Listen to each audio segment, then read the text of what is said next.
And it's a good afternoon, and welcome to You and Your Business with me, Alec, on 103.2 Dublin City FM. Each week, I invite an expert from the world of business to share their knowledge, insights, and tips to help you with your challenges.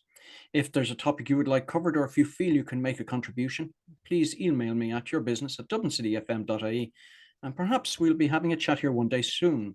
My guest today is Membership Sales Manager at ISME, the Irish Small and Medium Enterprise Association, and he's been doing that for the last 4 years.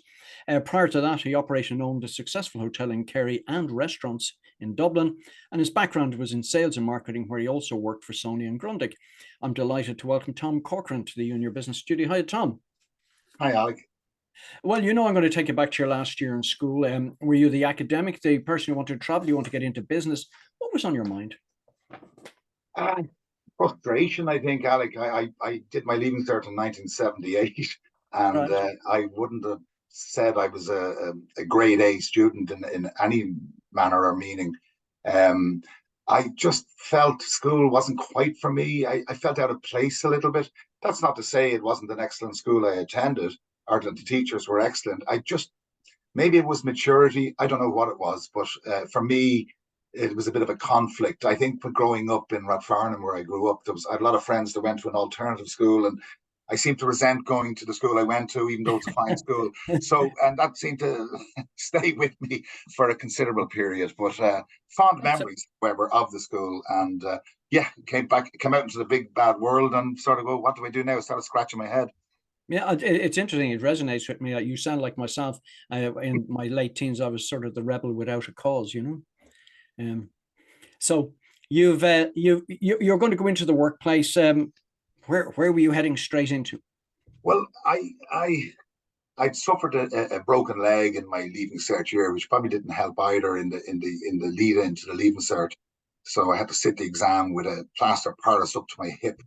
All right. Consequence of a motorbike accident where I was the pillion passenger. Anyway, when I got the plaster off that summer, I started working in a lighting shop in Marlborough Street, selling and climbing 4 flights of stairs, which was very conducive to improving my leg stability and putting a bit of muscle back onto it. Good. And of course, in the April of 1979, my parents made me aware that the civil service exams were there to be applied for, and they strongly persuaded me that I should get into a permanent and pensionable job. In fact, all of my siblings ended up working in some way or other in the public service. So yes, I did join the civil service and spent 4 years with the renowned revenue commissioners in the PUIE section. And so a safe pensionable job for life wasn't really what you were looking for after, and you discovered that after about 4 years of being in there. They won't like me saying this, but I probably discovered it maybe after 4 months being in there. But it was great crack. It was like university in some respects. There was a lot of learning. There was a great social camaraderie in the group I worked with. We set up football teams and stuff like that. Played a bit of rugby in the business houses leagues. But clearly, it wasn't for me. And to better myself, I decided to go to nighttime education, the combination of Rathmines and Mountjoy Square in the College of Marketing, and to do a diploma in marketing. And I think that was the catalyst for me saying I want to get into sales, basically. Yeah, and so I mean, a lot of people who kind of take that route usually find themselves very personable and people who like people. So I'm presuming that that was the sort of skill sets that you had within you. Yeah, a bit of a social animal, Alec. I've been known to be. So yes, I would consider myself to have reasonable personal skills, interpersonal skills, I should say. I like meeting people. I like interacting with people. I like hearing their stories, and I managed. Obviously, I was applying for jobs while in the civil service, and I managed to get a job with a small little business in the city, who were in the printing stroke rubber dyes and permastamp business, and they wanted someone to sell for them. So it was a tough chore, but I did it. I left the permanent and pensionable safe job and started knocking on doors around Dublin in the very early 80s, 83 in fact. And it was very, very challenging, very rewarding, but sales is about rejection and success. So the weeks you're having success, you're elated, you're on top of the world, and then you start again on a Monday morning, and you go, "Oh my God, I've zero sales this month, and I have to start all over again." So Yeah. very interesting. But I felt it was where I wanted to be, and that was I critical. mean, and it would have been a real baptism of fire because I mean, you're doing door to door selling, which is, for even the most seasoned of people, it's a tough gig to do. Absolutely, absolutely. It's not for everybody because, as I say, there's an element of rejection in it that some people can't withstand. It can Sure. affect your mood, and you just have to have a jovial disposition that, look, Alec didn't buy this day, but you know what? Alec might buy tomorrow. And that's the sort of mental approach I would take. Yeah, glass half full. There we go. Absolutely. So, okay, so you weren't going to stay there forever. So you cut your teeth in that world, but something else was waiting for you. Tell us a bit about that. Yeah, I really do believe in my career it was a launching pad for me. I spent about 2 years with that business and then moved to another company doing something similar, a little bit more of a better company car and probably of selling a higher value item. So I was into selling into the Department of Education and Sure. some of the insurance companies in Dublin, and we were selling laminating machines, large laminating machines, probably at the time at a value of £3,000. So it was a longer sales cycle in. But again, I was getting familiar with more nuances of product and that stuff, higher value sales. And then there was a job advertised for Sony in Ireland, looking for a sales rep to cover the South of Ireland territory. And I applied for the job. I'm successful. And I think those years of the hard selling stood to me. So yeah, that was very exciting to go and work for a company like Sony. Yeah, I mean, certainly in the world of selling, there's a couple of things there. As you said, one of the things is about being personable, but as you're sort of journeying and doing your weekly, monthly cycle, and there's people you probably have met you don't like, and they possibly don't like you, but you have to put on the face and you have to, deal with those. It's all part and parcel of the job. And that's a good testament to how good you are at selling. Well, I'd like to think so. I've always been consistent in my sales success. Mm. I'm sure there are people who've been more successful and people maybe who struggle a little bit. What I felt with Sony, I was able to upskill again. They were a wonderful company to work for, and I'm sure they still are. In terms of training, product awareness, consumer behavior, and the sale process was different because I wasn't selling B2B now to the end user.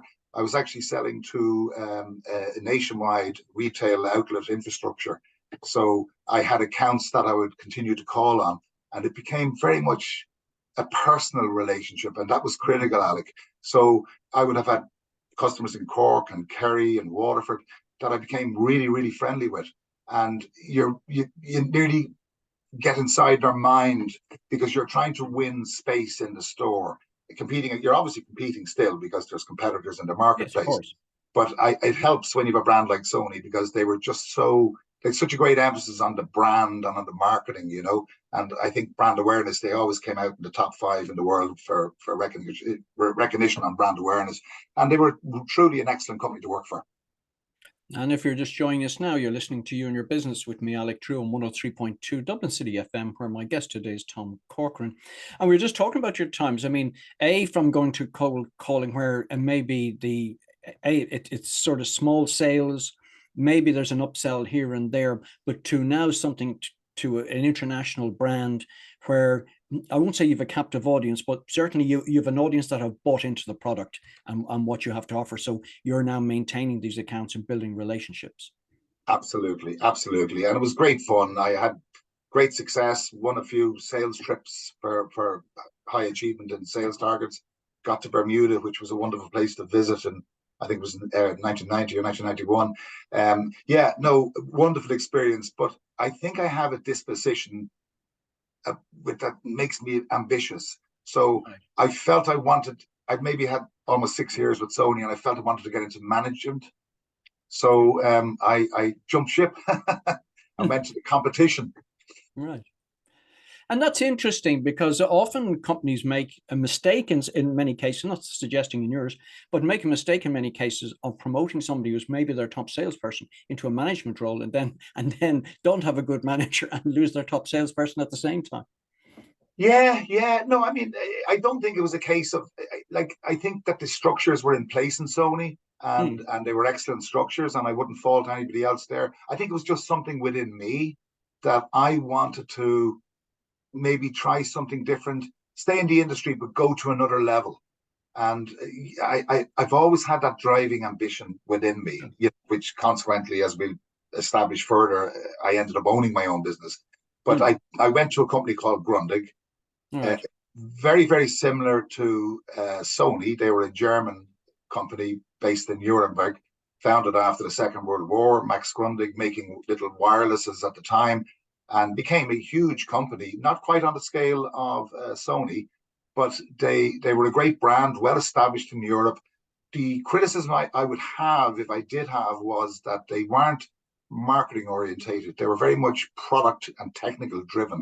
I used to Sure. remember going over to Nuremberg, and I'd be in the factory and all these guys would appear in white long coats. I began to Right. question where I was, and they were so proud. They'd introduce a product and they'd start talking in German about the features of this product. And I'd be there with the MD from the UK, and we'd say, "But have you identified what the customer needs are?"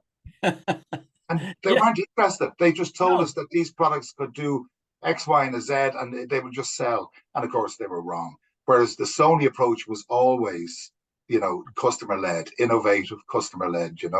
But Grundig made great product, Alec. Very good product. It's What I interesting to see two organizations in a similar field, not the same, but culturally different. Absolutely, and they are actually were in very similar fields. They both made video recorders. They both made camcorders. They both made CD players, hi-fi units, televisions. So Yeah. they were in the same field in the consumer electronics side, but completely different cultures. Completely different cultures, and both made excellent products. By the way, there was nothing wrong with the products. It was how you brought them to market and the establishment of the branding and that sort of stuff.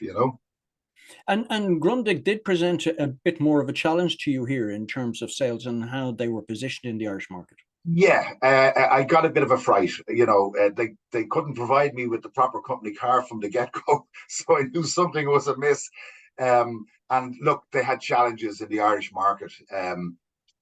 And basically, going in as the sales and marketing manager, I ended up with the financial controller from Germany, becoming basically restructuring the entire business. All So right. restructuring meant that I changed the channels of our distribution because I didn't feel that we were being represented in the retail sector I wanted us represented in. Right. Um, I downsized the sales force. I removed the warehouse because I felt that there was too much of an overhead and burden. So we decided to outsource the product and ship in direct from the UK and basically create a sales ops in Ireland with a Yeah. smaller sales team. Hmm. And I got very hands on. And then I also selected what I believed was the correct product for the Irish market, not what maybe a sales director in Germany or a managing director in the UK said is the best product. And I got a lot of autonomy to do that. And thankfully, I turned the business around to the extent that it was bought. It was, All right. Oh, fantastic. Well, I mean that's a great achievement to have under your belt, because to see a challenge like that.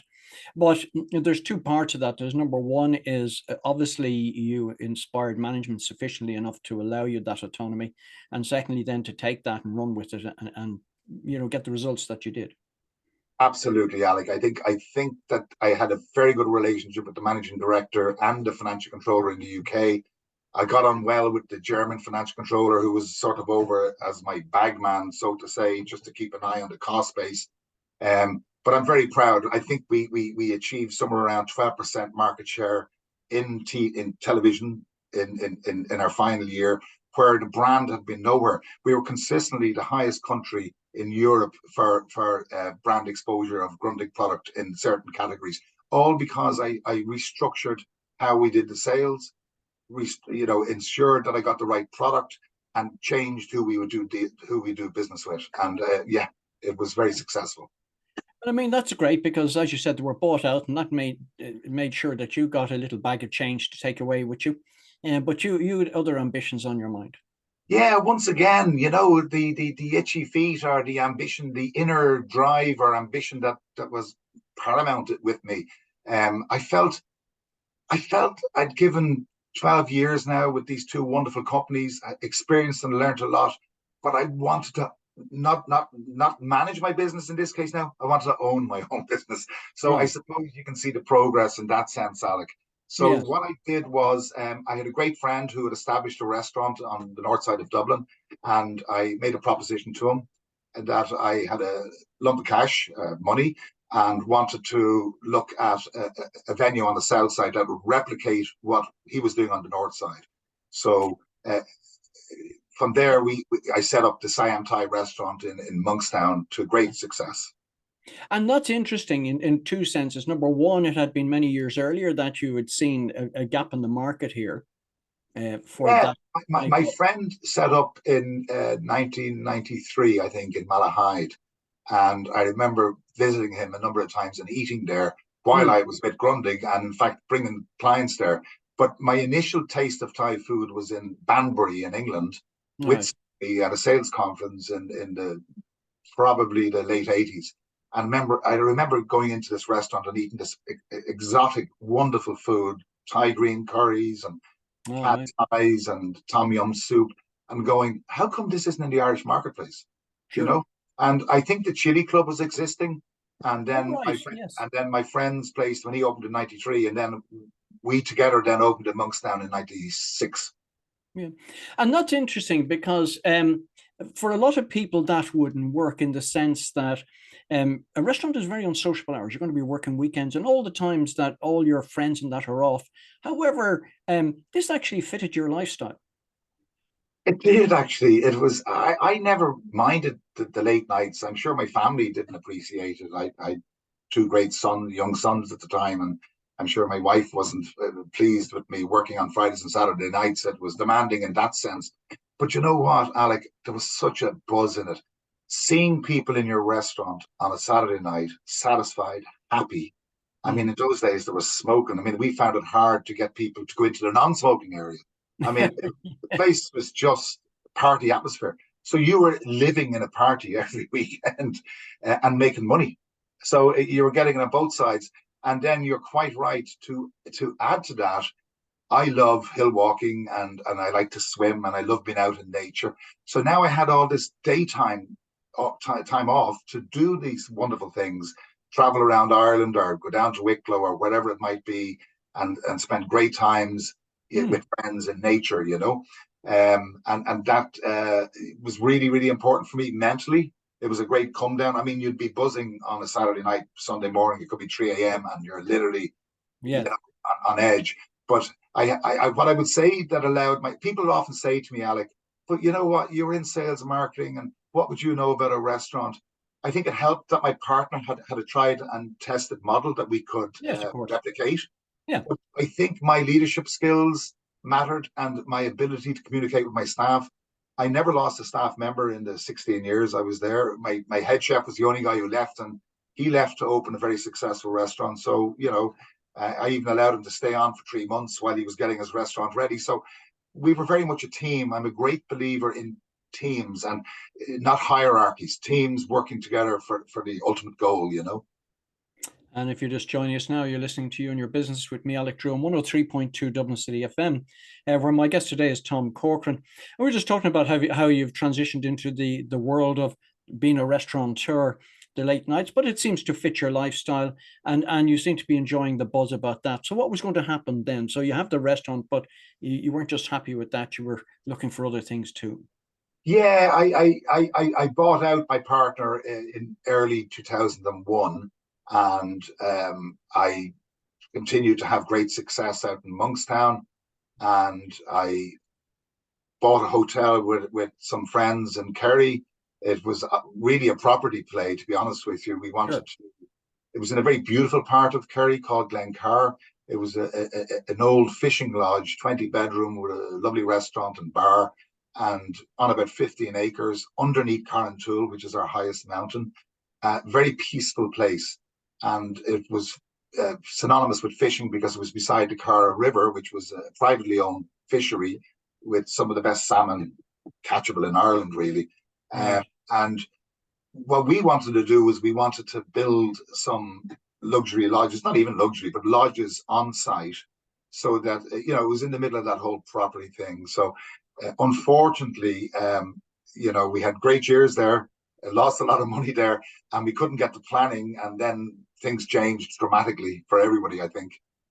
I mean, yeah, you like myself and so many others really enjoyed the Celtic Tiger era, um, and business was booming. There was huge sort of energy around, and people just went with it.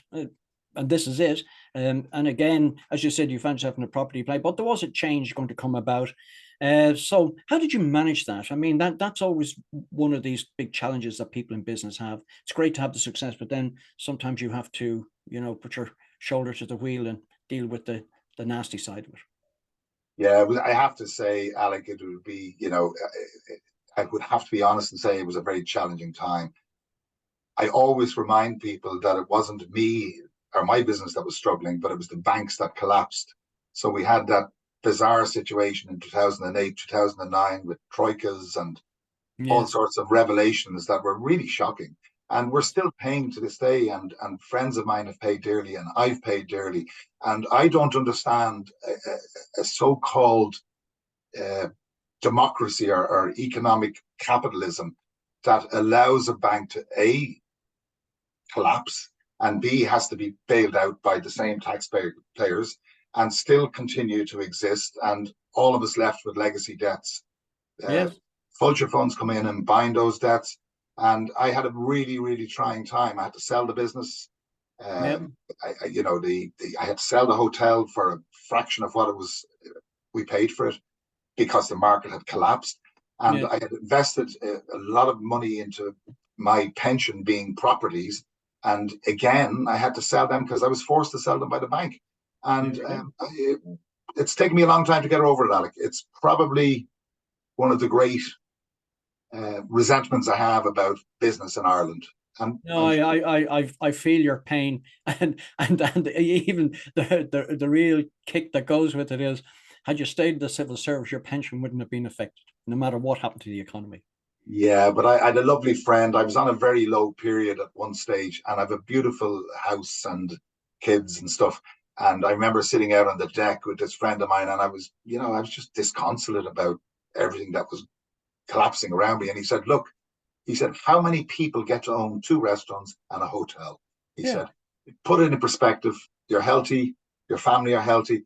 And he was right. Wonderful guy for saying that to me, and it stayed with me and helped me get through it. Actually, yeah, and you need that. We all need a hug, and we all need a bit of, mental support on things like that, because it's very easy. You were a person who saw the glass half full for a lot of the time. Now you're seeing it half empty, and yeah. I think a lot of us out there can resonate with that very clearly. But anyway, it's led you on to something else, and in the sort of 3 minutes that we've got left, and that's how quick this show rolls on. Let's talk about ISME. So you've got involved in ISME. Tell me what inspired you to do that, and what life is like now for Tom Corcoran in 2023. Life is good. ISME is the Irish Small and Medium Enterprises Association. We're a representative association of 10,500 business owners. I feel my experiences having owned a business has helped me in my role. We're about, helping businesses in terms of lobbying, helping businesses with supports like HR advice, helping businesses with training with SkillNet, and allowing those businesses to promote their services through ISME in the relevant channels available. And I really enjoy it, Alec. I enjoy interacting with business owners. I have a lot of empathy with them because I've been down that road, and Sure. it's really stimulating work because great to meet such a variety of business owners and work with them. So yeah, I'm very pleased about that, Alec, and I'm delighted to be with ISME at this time. Yeah, and representative organizations are very, very important, particularly for the SME community, because they don't have a lot of voice, even though they're such a huge part of the Irish economy. Absolutely. I mean, we like to think we're also an independent voice. We're non for profit. Yes. We're not we're not at anybody's call in terms of banks or insurance companies. We're independent voices, and we I think we punch above our weight. Right. And sort of, have you any sort of typical profile of the sort of members that you've got there? We've we cater for all sectors. Like we're strong in the service area, and the service area can cover business consultancy like yourself, Alec, but it also can cover childcare, nursing homes. We've a lot in manufacturing. We're gaining strength in IT. We're gaining strength in pharma. So we're in all the sectors. We've retail, we've exporters, we've so we right across the spectrum of business in Ireland. We have our fingers in the pie, I should say. And tell me, you obviously run a series of events. What sort of events do you run? Networking events and other sorts of events? Yeah, COVID obviously put a bit of a damper on it. Traditionally, we used to have road shows around the country. COVID put a damper on it. We did run a lot of online events that were very successful, which we included on it the ability of business owners to pitch their own business on those events and on those online events. And then we brought the road shows back last year and a little bit in the early part of this year. And we're looking at in the future about how we can maybe upscale on those roadshows, be it a joint venture or something like that, where we can get greater numbers of people into a room and A, recruit, but B, tell the businesses about the services we can offer and have topics, be it cybersecurity, be it healthcare in the workplace, that will help their businesses. Yeah, I mean, there are a lot of challenges out there, and it's worthwhile for people to have a look at organizations who can support them in knowledge and other areas. Absolutely, absolutely. I mean, I would always say if you're a small business owner, it's costly to have a HR function internally. We have that there. There's a lot of support you get from an organization like ISME. And don't be afraid to call us. Tom at isme.ie is my email address, Alex. So if anybody is listening to your very fine program, you can let them know about me. Well, I'll tell you what, Tom, that's a great way to finish the show. Listen, thanks to Tom Corcoran for coming into the You and Your Business studio. Thanks also to Stephen on sound. The podcast of today's show will be available on dublincityfm.ie from tomorrow. Thank you for your company, and please remember to join me, Alec Drew, again next week at the same time, 1 o'clock, right here on 103.2 Dublin City FM for another edition of You and Your Business.